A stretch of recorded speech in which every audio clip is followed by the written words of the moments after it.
মানুহে আপোনাক কি কয় সেইটো ডাঙৰ কথা নহয়, আপুনি কি কৰি আছে সেইটোহে গুৰুত্বপূৰ্ণ। সমাজে আপোনাক যি কাম কৰে, আপুনি চাকৰি কৰিলেও আপোনাক দুৰ্নাম কৰিব, আপুনি বেকাৰ থাকিলেও, আপুনি বিজনেছ কৰিলেও আপোনাক দুৰ্নাম কৰিব। কাৰণ আপোনাক উপদেশ দিয়া মানুহ বহুত ওলাব যে আপুনি এইটো চাকৰি তুমি কৰিব নালাগিছিল, তুমি এই বিজনেছটোৱে কৰিব লাগিছিল, তুমি ভাল ছাকচেছ হ'লা হয়।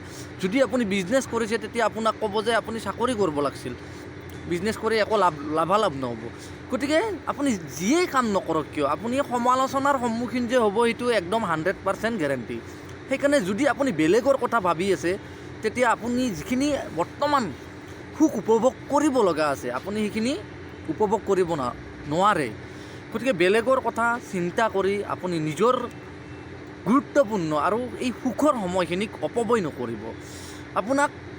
আপুনি যি কাম কৰে খুব সততা আৰু নিষ্ঠা হাঁহি ফূৰ্তিৰে কৰক। তাৰ ফলটো আপুনি এতিয়া নহয়, ফল আপুনি এটা সময়ৰ চক্ৰ বিহু থাকে, এটা সময় থাকে, সেই সময়ত আপুনি তাৰ ফলাফলটো আপুনি পাবই। আপুনি যেতিয়া আপুনি ফল বিচাৰে তেতিয়া নাপায়। আপুনি দুখ কষ্ট জীৱনত হ'বই, জীৱনটো গোটেই দুখেই মানুহৰ। আপুনি সুখী মানুহবিলাকৰ চাব, আপুনি ধনী মানুহ যিবিলাক মানুহ সুখী আছে, প্ৰত্যেক মানুহৰে কিবা নহয় কিবা এটা দুখ জীৱনত আছে। কাৰোবাৰ টকা পইচা, কাৰোবাৰ পৰিয়ালৰ সমস্যা, কাৰোবাৰ বিভিন্ন ধৰণৰ সমস্যা। গতিকে সমস্যাটো মানুহৰ জীৱনৰ এক তাৰমানে জীৱনত লৈ অহা বস্তু, সমস্যা থাকিবই।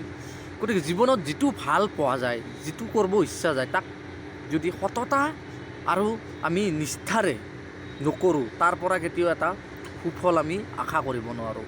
সেইকাৰণে আমি যিকোনো কাম কৰিলে আমি খুব সততা আৰু নিষ্ঠাৰে কৰিবলৈ আমি খুব এটা সুস্থ মন আৰু এটা মগজুৰ প্ৰয়োজন। ধন্যবাদ।